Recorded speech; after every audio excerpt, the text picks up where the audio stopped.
Mahendra Siregar adalah ekonom dan teknokrat senior Indonesia dengan pengalaman panjang di bidang keuangan, perdagangan, investasi, dan diplomasi.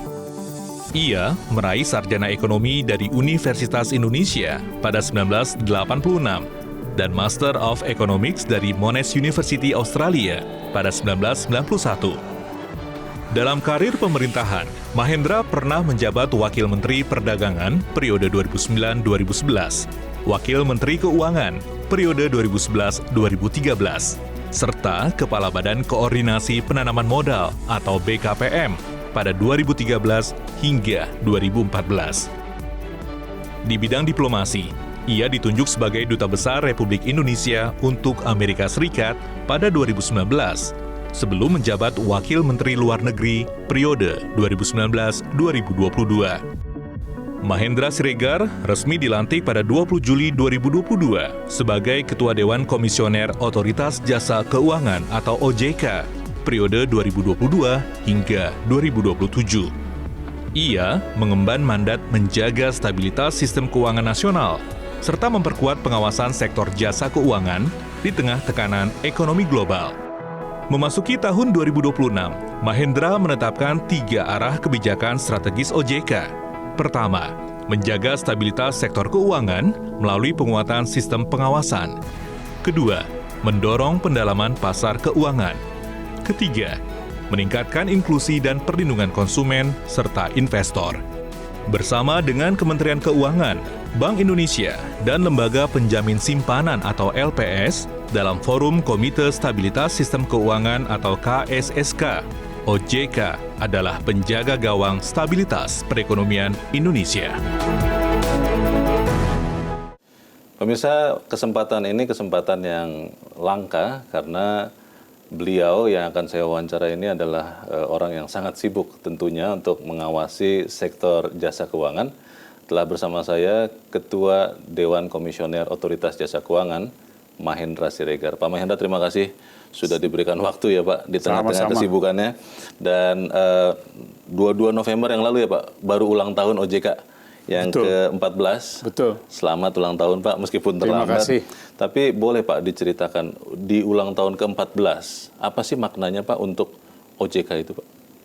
Ya memang kalau lihat temanya, kita mengacu kepada kontribusi dari industri jasa keuangan terhadap membangun kebesaran ataupun pembangunan dari negara yang berkelanjutan gitu ya.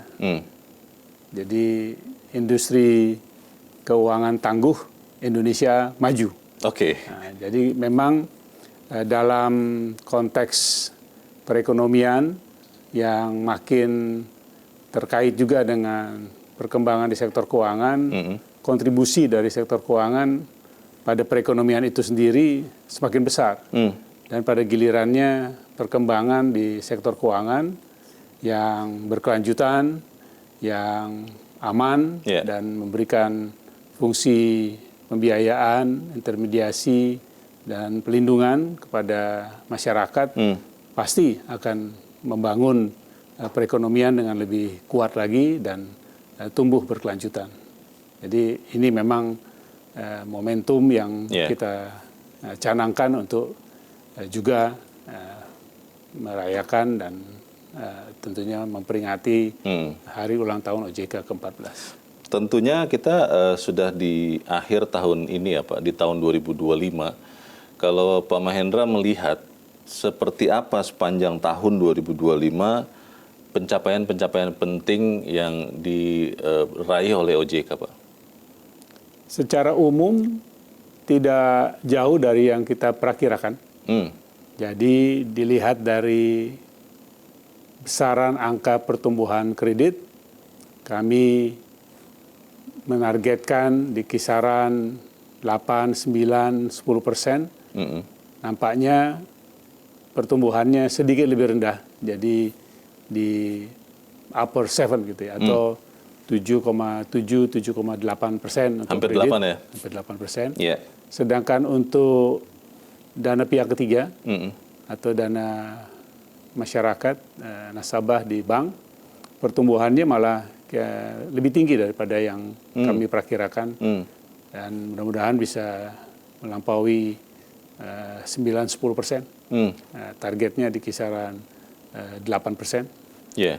Lalu di luar dua angka tadi yang tentu adalah perbankan, kami melihat untuk asuransi yang pada tahun-tahun lalu sangat rendah pertumbuhannya memang karena ada isu kepercayaan juga terhadap situasi di industri asuransi beberapa waktu yang lewat karena ada soal-soal besar di ada dalam insiden industri asuransi, betul. Tumbuh di kisaran 5% secara menyeluruh ya, walaupun tidak merata. Ada yang pertumbuhan lebih tinggi di asuransi umum, ada yang tidak terlalu tinggi di asuransi jiwa, dan reasuransi juga pertumbuhannya cukup baik keseluruhannya. Dana pensiun juga di kisaran 9% ya. Di luar itu yang memang tinggi itu ada hal-hal yang memang juga merefleksikan apa yang terjadi di perekonomian secara umum. Contohnya paling tinggi itu adalah pertumbuhan di industri pergadaian. Ya, itu di atas 30-an%. Di sepanjang tahun ini? Di sepanjang tahun sampai November ya. Oke. Jadi ini menunjukkan bahwa memang perekonomian dan tentu kondisi keuangan masyarakat mencerminkan juga kebutuhan untuk industri itu, sehingga kita melihatnya demikian. Tapi di sisi lain juga menyebabkan pertumbuhan dari industri pergadaian tadi, ya, baik yang dimiliki BUMN maupun swasta.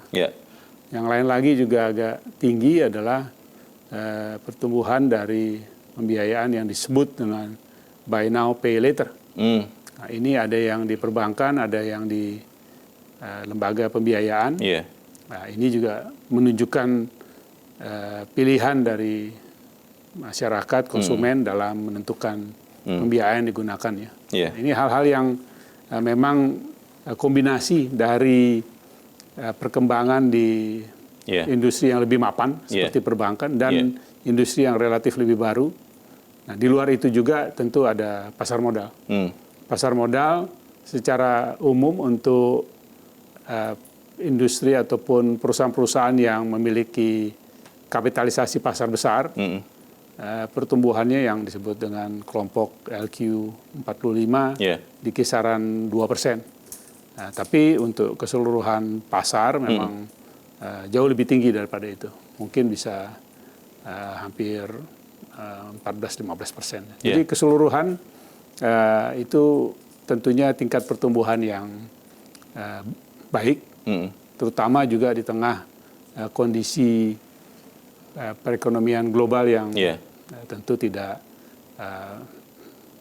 cukup penuh tantangan, kondusif ya, dan malah menimbulkan ketidakpastian tersendiri, terutama di semester pertama di tahun 2025 ini dengan pengumuman tarif dari Amerika Serikat dan juga tentu perkembangan geopolitik dan perdagangan yang tidak mudah di dunia ini, terutama dengan trade war ya di antara negara-negara besar itu. Di tengah tantangan yang tentunya tidak mudah ya Pak Mahendra, baik dari luar maupun dari dalam begitu. Tadi ada beberapa angka yang kalau kita artikan penuh tantangan ekonomi Indonesia.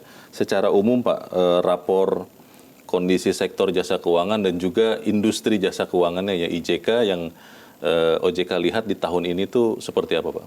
Ya, kalau tadi yang saya sampaikan lebih banyak angka-angka pertumbuhan. Ya. Betul. Tapi kalau dilihat dari parameter dan indikator kesehatan, saya rasa secara menyeluruh juga menunjukkan bahwa stabilitas di sektor keuangan terjaga baik.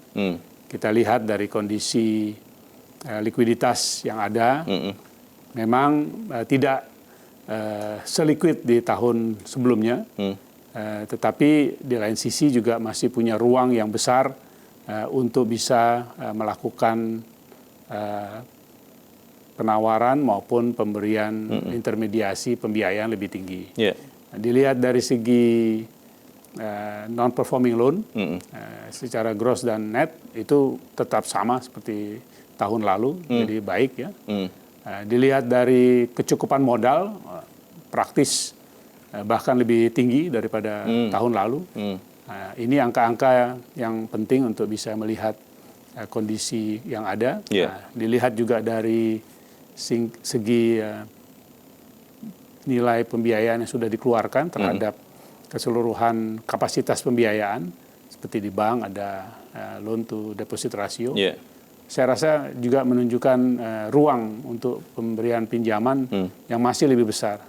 Hanya memang di sisi lain kita melihat sektor permintaannya, permintaan terhadap pembiayaan ini yang agak melemah di tahun ini, terutama juga dari kelompok UMKM.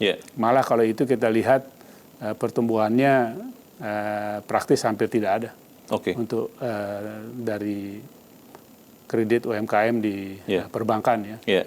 Sedangkan yang di non-bank, apakah itu di lembaga pembiayaan mikro maupun multi finance, ya pertumbuhannya lebih rendah daripada tahun-tahun lalu.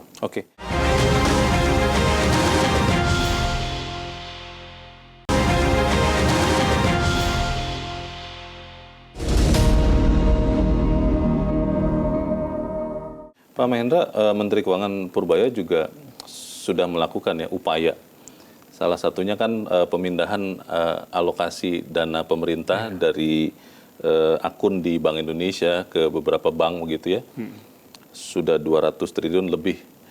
Kalau OJK melihat itu seberapa bisa kemudian yang tadi Pak Mahendra sudah katakan ada beberapa sektor yang bahkan permintaannya kan harus sangat ditumbuhkan begitu ya Pak. Bagaimana Pak efektivitasnya Pak?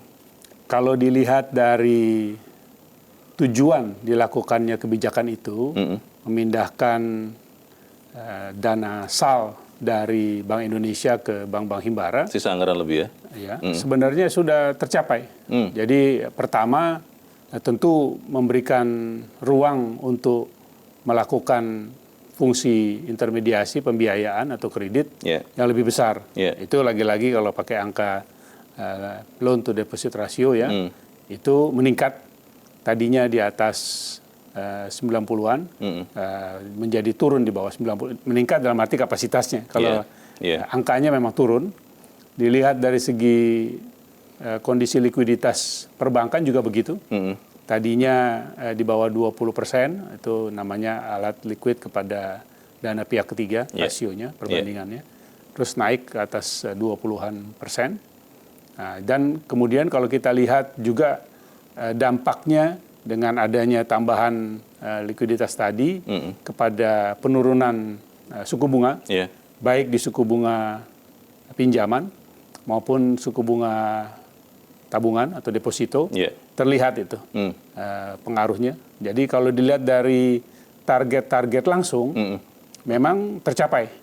Nah, hanya kalau kami melihatnya itu merupakan suatu stimulus yang baik dari kacamata potensi pasokan dari pinjaman ataupun pembiayaan kredit.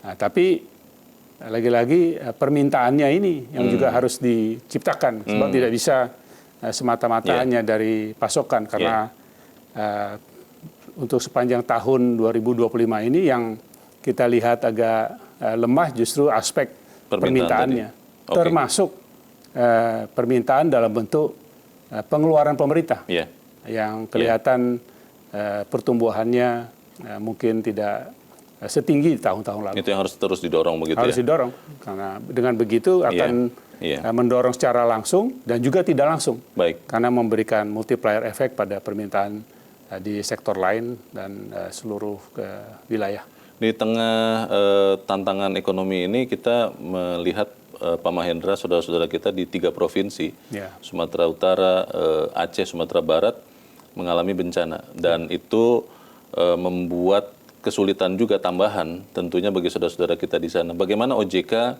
membantu kondisi saudara-saudara kita di sana, Pak? Ya, kami tentu berduka dengan perkembangan yang menyesakan yang ada di 3 provinsi tadi itu, Yeah. kehilangan saudara-saudara kita dan banyak yang menghadapi musibah dan tentu cobaan ya dengan kondisi banjir dan longsor dari akibat siklon tropis Senyar. Yeah. Dalam hal itu OJK telah mengambil keputusan menerapkan kebijakan memberikan perlakuan khusus kepada ketiga provinsi itu untuk kredit ataupun pembiayaan yang diberikan di 3 provinsi itu dapat direstrukturisasi secara menyeluruh untuk jangka waktu 3 tahun. Nah, itu yang pertama. Yang kedua adalah kepada mereka ini yang diberikan restrukturisasi tidak menutup kemungkinan untuk diberikan pembiayaan ataupun kredit baru tanpa harus memperhitungkan kredit yang direstruktur itu. Kondisi khusus ini ya? Atau istilahnya kebijakan one obligor itu tidak diterapkan. Dan untuk mereka yang pembiayaan atau kreditnya di bawah 10M atau 10M ke bawah, itu diberikan satu pilar, hanya dilihat dari kacamata kemampuan untuk pembayaran kembali ya. Dalam arti setelah direstruktur. Nah, jadi semua aspek dan kebijakan yang diberikan pada kondisi bencana, karena memang basis dari pemberian kebijakan dan perlakuan khusus ini adalah peraturan OJK yang diterbitkan tahun 2022 tentang aktivasi dari kondisi khusus terhadap bencana yang terjadi. Dan kami melihat bahwa trigger atau pemicu dari aktivasi kebijakan itu sudah memenuhi syarat, yaitu bahwa 3 provinsi tadi masing-masing pemerintah daerahnya, pemerintah provinsinya mengumumkan tanggap darurat. Jadi itu pemicunya. Itu ya. Nah, lalu kemudian berdasarkan pemicu itu dilakukan assessment menyeluruh dan kurang dari 10 hari assessment telah dilakukan dan kelihatan dampak yang sangat luas dan risiko yang tinggi kalau ini tidak diberikan perlakuan khusus, maka langsung diaktifasi. Dan ini berlaku langsung pada hari kami mengambil keputusan itu sendiri. Pak Mahendra, melihat semua yang terjadi di tahun ini, 2025, bagaimana OJK melihat pertumbuhan ekonomi Indonesia, Pak, untuk tahun ini? Apakah akan tetap aman di atas 5% begitu? Kan ada target berikutnya, dan untuk tahun depan itu OJK melihat seperti apa, Pak?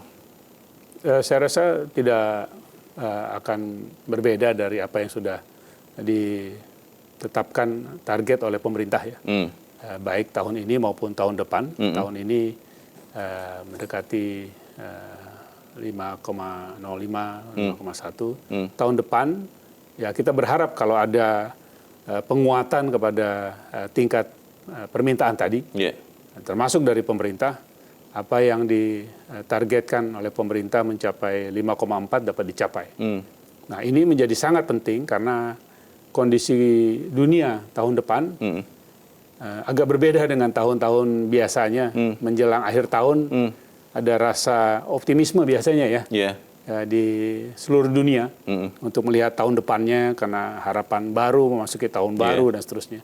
Nah, tetapi kalau kita melihat perakiraan-perakiraan terhadap pertumbuhan ekonomi global yang terjadi dari 1-2 minggu terakhir ini untuk melihat 2026, yang terjadi adalah sebaliknya.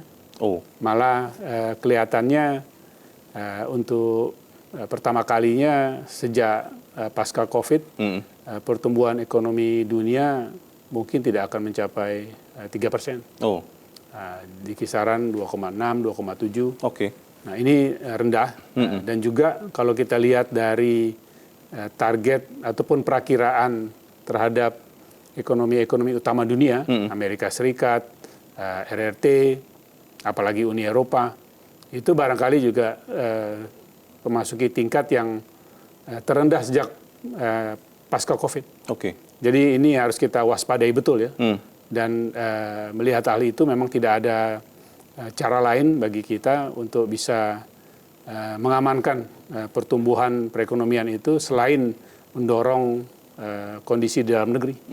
Ini yang saya rasa kita semua perlu dukung. Dan tentu kami di OJK juga memahami persoalan itu dan menyiapkan berbagai kebijakan untuk bisa meresponnya dengan tepat, mendorong prioritas pertumbuhan perekonomian dari dalam negeri. Melihat situasi yang menantang ini, yang Anda baru saja katakan, Pak Mahendra, apa yang akan menjadi prioritas OJK tahun 2026, tahun depan? Apakah kemudian lebih kepada pengawasan, apakah lebih ke pengembangan atau perlindungan konsumen, atau yang mana Pak itu yang akan, karena ini kan permintaan masih belum begitu sehat, dari luar pun akan ada tantangan yang kelihatannya meningkat. Strategi OJK tahun depan itu seperti apa Pak?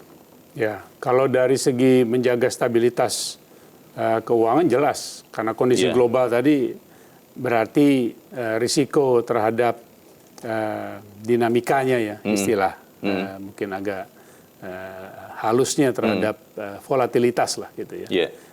Pergolakan kondisi keuangan ya menjadi tetap tujuan target utama kami ya, karena apapun kondisinya ya kestabilitasan dari kondisi keuangan akan menentukan banyak hal, termasuk stabilitas ekonomi maupun juga non ekonomi di dalam negeri kita. Nah, dalam hal itu menjadi tentu target utama. Tapi di lain sisi kami juga pahami tadi bahwa kalau tidak didorong pertumbuhan perekonomian di dalam negeri, maka pertumbuhan ekonomi nasional kita akan berat.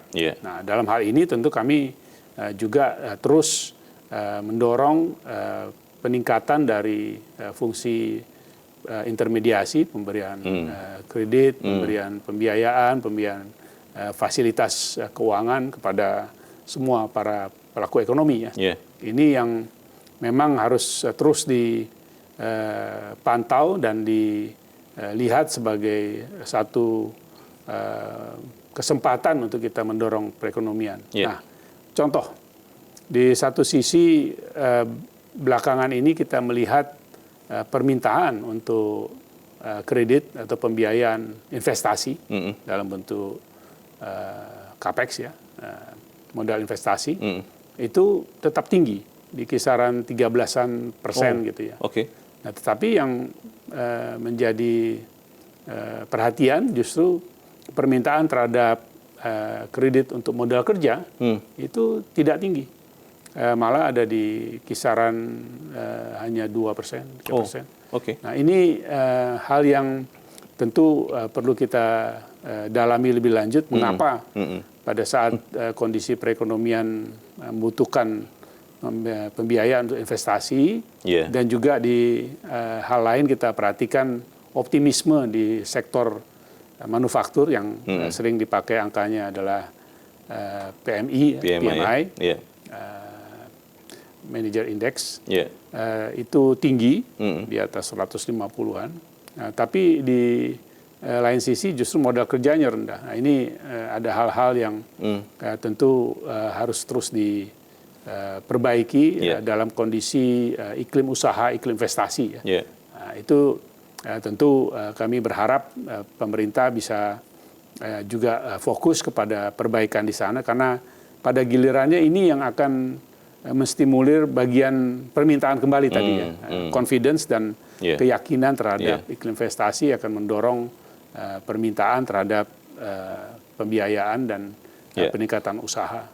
Lalu kalau soal pelindungan konsumen, masyarakat, itu selalu menjadi prioritas, terutama juga dengan perkembangan dari penggunaan keuangan digital ya, yang ternyata ya memang makin juga menyebabkan risiko dari penyalahgunaan, penipuan, scamming yang segala bentuknya menggunakan teknologi atau digitalisasi yang dari segi jumlah yang kami terima setiap harinya, setiap bulan, setiap tahun laporannya meningkat luar biasa.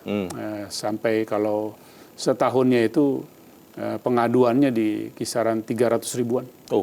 Ya, dan dari segi yang penipuan, dari segi pemalsuan dan lain-lain itu di puluhan ribu ya. Yeah. Jadi ini tentu perhatian kami juga. Baik. Belum lagi yang sisi lain apa yang disebut dengan scam ataupun manipulasi terhadap kondisi-kondisi rekening seseorang ataupun penggunaan yang tidak tepat, dan ini juga makin banyak ya. Ini juga menjadi keprihatinan kami ya, karena dengan begitu tentu kita harus terus meningkatkan untuk kemampuan mengatasi hal ini, tentu bekerja sama dengan seluruh industri, karena keuangan ataupun sektor keuangan ini kan basisnya kepercayaan. Betul.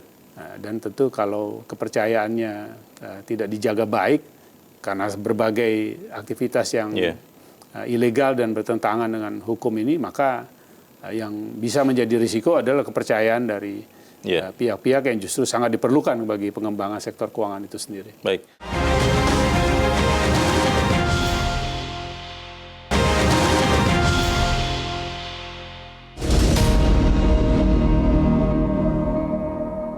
Pak Mahendra, bicara soal program prioritas pemerintah, Pak, di tahun 2025 OJK kita tahu juga mengerjakan banyak hal untuk mendukungnya. Ya. Persisnya apa, Pak, yang dilakukan OJK, Pak? Ya, ada beberapa. Kalau yang berkaitan dengan misalnya program pemerintah untuk membangun atau merenovasi rumah. 3 juta rumah. Ya.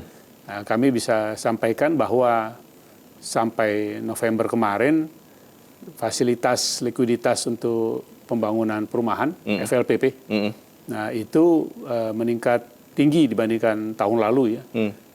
Tahun lalu di kisaran 200 ribuan, tahun ini mendekati 250 ribu ya, yang nampaknya akan bisa dicapai. Lalu dalam konteks itu juga kami sudah mengeluarkan kebijakan-kebijakan yang memberikan fasilitasi kepada kemungkinan pembiayaan ataupun kredit, termasuk kredit bersubsidi dari pemerintah yang akan difasilitasi oleh perbankan dengan kebijakan-kebijakan yang kami lakukan. Termasuk kemudahan untuk melakukan kredit bagi pembelian tanah, bukan hanya rumah gitu. Dan juga khususnya bagi pembiayaan ataupun kredit yang KPR ya. Jadi itu satu. Kedua, terkait dengan kebijakan untuk terus mendorong hilirisasi. Ini baik di pasar modal maupun di perbankan terus menjadi perhatian dan prioritas kami, karena di sini tentu kita ingin peningkatan nilai tambah bisa terus dipertahankan, terutama juga menimbulkan kesempatan kerja yang tinggi ya. Saya rasa ada beberapa hal lagi yang bisa kita lihat sebagai prioritas, termasuk tadi kalau kebijakan untuk meningkatkan katakanlah likuiditas dan kemudian permintaan dari berbagai sektor dan prioritas pemerintah. Nah, ini akan menjadi momentum yang tepat bagi kami untuk bisa mendorong respon yang sesuai dengan itu. Pak Mahendra, Komite Stabilitas Sistem Keuangan KSSK, ada Kementerian Keuangan, Bank Indonesia, OJK, dan LPS itu kalau kita melihat bekerja keras di tahun ini. Bagaimana Anda melihat dinamikanya tahun ini dan apa yang mungkin harus diperkuat di tahun 2026, Pak Mahendra?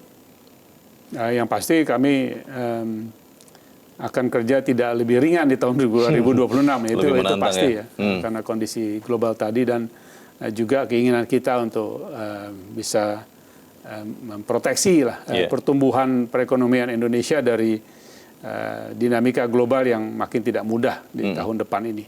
Nah, tentu kita harus kerja lebih keras lagi dan justru juga koordinasi dan sinergi yang dibangun harus lebih baik lagi.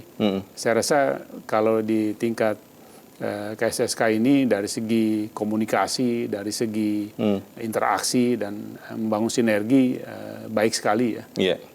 Dan memang tidak selalu sama pandangannya, tidak harus sama prioritasnya, tapi dengan diskusi, dengan pemahaman, interaksi yang baik dan terbuka, saya rasa secara umum dapat saya sampaikan bahwa kesepakatan yang dicapai selalu menghasilkan keputusan yang terbaik ya. Dan ini saya tidak akan memiliki harapan berbeda untuk masuk ke 2026 ya. Kecuali justru makin baik lagi, makin terintegrasi ya. Pak Mahendra, tadi Anda katakan bahwa tantangan dari luar kelihatannya tahun depan akan lebih besar. Lalu dari dalam permintaan yang harus terus ditumbuhkan. Sentimen keyakinan akan masa depan bisnis itu atau ekonomi itu harus ditumbuhkan. Apa harapan Anda Pak untuk tahun 2026 ini, termasuk mungkin kita bicara kedalaman pasar Pak, itu kan termasuk salah satu faktor yang sering sekali dipersyaratkan oleh investor, termasuk juga dari luar, untuk masuk ke Indonesia. Apa yang Anda harapkan agar ada permintaan yang menguat di tahun depan itu Pak? Ya, kalau saya melihatnya justru dalam kondisi global yang berat tadi, perekonomian suatu negara yang bisa bertahan tetap stabil dari segi sektor keuangannya dan pertumbuhan ekonominya tetap terjaga baik, akan menjadi pengecualian. Sebenarnya ini kesempatan bagi kita untuk menarik perhatian dan kemudian pada gilirannya menarik juga investasi, kemudian tingkat interaksi, hubungan ekonomi yang lebih tinggi, dan tentu masuknya investasi dan modal yang lebih besar ke Indonesia. Nah, dalam hal itu kami di sektor keuangan juga melakukan berbagai inisiatif untuk mendorong pendalaman pasar. Kalau di perbankan juga masuk dengan beberapa produk yang bersifat pendekatannya lebih kepada derivatif, yang kemudian juga melakukan kerjasama dengan pasar modal. Seperti tadi yang soal pembiayaan bagi perumahan misalnya. Selain pembiayaan dari kredit, juga dilakukan efek beragunan aset atau EBA di pasar modal untuk terkait dengan perumahan dari lembaga pembiayaan yang berkaitan dengan perumahan, apakah bank ataukah non-bank. Ini kemudian bisa menjadi satu pendalaman pasar, tidak hanya pendekatan yang konvensional. Lalu kemudian dari kacamata pasar modal sendiri, kami akan melakukan review ataupun penguatan terhadap pengaturan mengenai jumlah saham publik yang diakui ataupun dimiliki pada saat terjadinya IPO, penjualan saham pertama kepada publik. Akan ditingkatkan dari jumlah minimumnya sekarang kepada yang lebih besar, supaya dan lebih kemudian liquid, supaya lebih liquid dan lebih banyak peserta pemilikan publik juga. Dan kemudian pada gilirannya ditetapkan target yang harus dipenuhi oleh perusahaan publik tadi itu secara konsisten akan dipantau komitmen mereka dalam merealisasikannya ya. Nah, ini hal-hal yang penting, dan kemudian juga di dalamnya pemahaman mengenai seluruh transaksi yang terjadi untuk diketahui lebih baik secara lebih transparan mengenai kalau ada transaksi yang anomali, nah, itu harus didalami kenapa itu terjadi, oleh siapa, dan bagaimana itu perdagangan bisa menyebabkan hal tadi. Nah, ini hal-hal penting yang juga pada gilirannya saling melengkapi dalam upaya kita untuk pendalaman pasar. Terkait dengan pasar Pak, terutama pasar modal. ada yang mengatakan ini berkah COVID, membuat banyak investor itu, terutama yang muda, itu bertambah banyak di Indonesia. Tapi di sisi yang bersamaan, literasi itu dianggap masih harus lebih banyak lagi ditingkatkan. OJK melihat khusus Pak soal literasi kecakapan bukan hanya untuk orang muda tentunya, tapi untuk semua orang yang kemudian berinvestasi di pasar modal di Indonesia, Pak. Setuju. Memang apalagi tadi kalau produknya makin lama makin canggih. Nah, tentu pemahamannya termasuk pemahaman risikonya harus lebih baik bagi mereka yang melakukan investasi. Dan memang tidak harus berarti berinvestasi kepada produk canggih yang tentu ada risiko tambahan. Tapi pemahaman mengenai hal itu perlu diketahui dengan lebih baik. Nah, hal itu kami respon dengan melaksanakan berbagai program literasi itu secara masif ya. Mulai dari tingkat sekolah dasar gitu, sampai kepada seluruh jenjang di pendidikan, sampai kepada tentu masyarakat secara umum, masyarakat di daerah, masyarakat di pedesaan, juga semua yang terkait ya, ibu-ibu maupun juga masyarakat difabel, semua yang kami lihat bahwa literasi ini merupakan prasyarat yang sangat penting untuk peningkatan akses keuangannya itu sendiri. Nah, karena pada gilirannya yang kita perlukan bukan hanya literasinya, tapi aksesnya.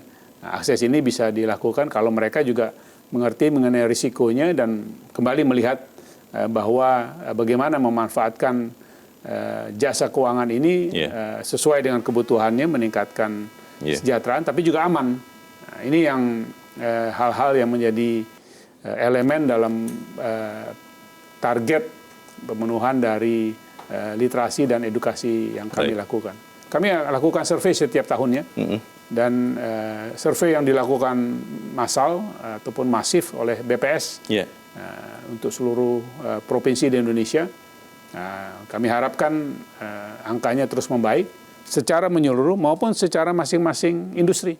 Ada literasi dan inklusi angka-angkanya untuk perbankan, untuk pasar modal, untuk asuransi, untuk dana pensiun, pinjaman pembiayaan dan lain-lain ya. Dan memang masih kelihatan yang besar itu lagi-lagi ya di perbankan yang dianggap sudah lama, sudah mapan, tradisional. Lalu yang lain-lain masih lebih rendah, tapi tetap terjadi peningkatan, walaupun tetap belum setinggi yang kita harapkan. Baik.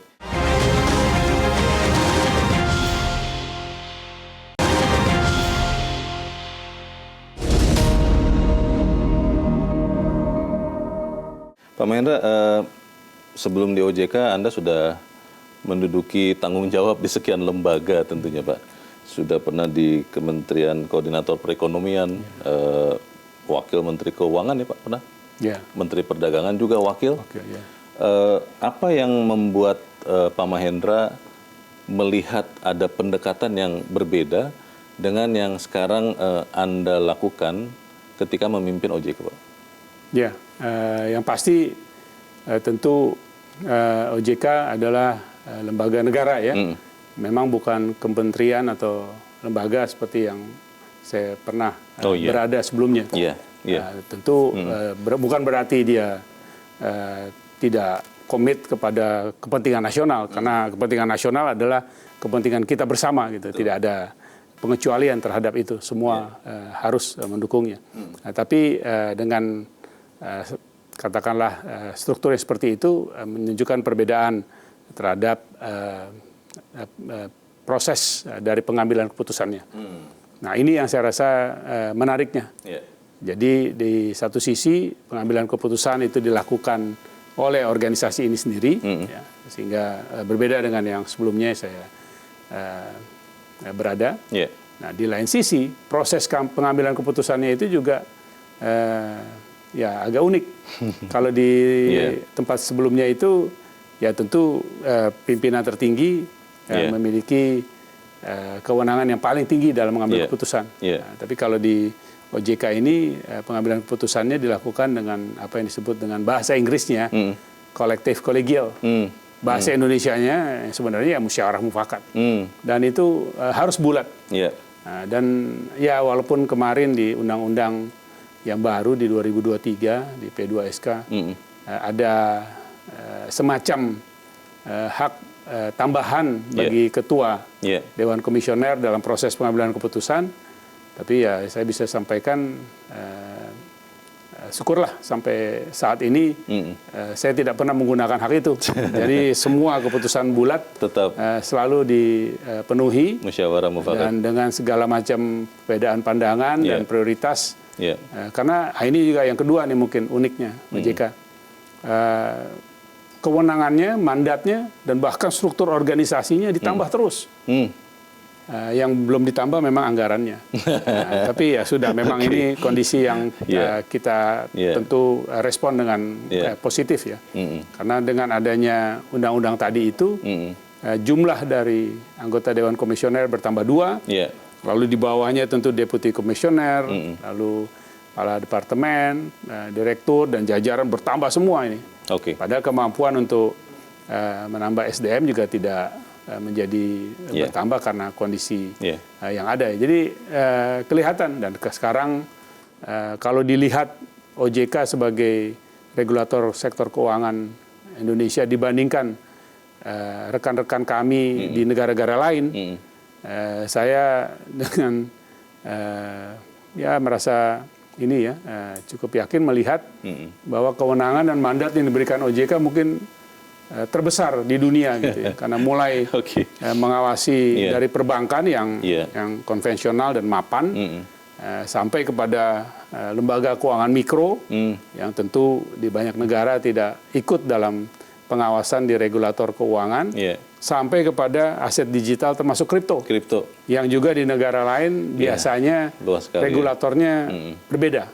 Kalau kami semua satu, dan tentu untuk market conduct atau pengawasan terhadap perilaku pelaku industri keuangan yang tempat lain juga seringkali terpisah organisasinya. Nah, di kami semua jadi satu itu. Nah, jadi memang keputusannya menjadi lengkap dilihat dari semua dimensi. Ya memang kalau dilihat apa namanya ya konsekuensinya adalah bukan kecepatan tapi kesabaran. Kesabaran, baik. Ya, kesabaran harus lebih tinggi lah. Nah, sehingga keputusannya tetap terjadi. Dan terlepas dengan kondisi global tadi dan tantangan yang ada, kami optimis bahwa struktur yang ada dan semangat untuk proses yang terbaik tadi tetap terjaga. Dan ini berlanjut sampai ke bawah ke seluruh daerah. Baik. Pak Mahendra, terakhir, apa harapan Anda atau mungkin mimpi seorang Mahendra Siregar untuk sektor jasa keuangan, untuk industri jasa keuangan di Indonesia? Kalau tadi ya, apapun yang kita sudah kontribusikan sekarang, kalau dilihat dari segi potensinya, barangkali bahkan belum setengah dari apa yang bisa seharusnya dikontribusikan. Jadi ruang untuk pengembangan ya, untuk penguatan itu besar sekali. Nah, dan kita berada di situ. Nah, dan kondisi perekonomian yang tidak mudah dalam global tadi itu justru memberikan peluang bagi sektor keuangan berkontribusi lebih besar sehingga tidak harus menuntut semata-mata pertumbuhan dari perekonomiannya. Ini yang saya lihat sebenarnya suatu kesempatan bagi sektor jasa keuangan untuk memainkan posisi dan kontribusi yang lebih besar. Dan tentu kami berusaha sebaik mungkin untuk bisa melakukan hal itu. Baik, kita doakan supaya Pak Mahendra dan kawan-kawan di OJK bisa terus mengawal sektor jasa keuangan di Indonesia dan untuk kebaikan bangsa kita. Pak Mahendra, terima kasih sudah memberikan waktu Anda. Terima kasih, Bung Leo. Dan pemirsa, demikianlah pembicaraan saya bersama dengan Ketua Dewan Komisioner Otoritas Jasa Keuangan Mahendra Siregar. Saya Leona Samosir, terima kasih. Sampai jumpa. Metro TV. Jelajahi cara baru mendapatkan informasi. Download Metro TV Extend sekarang.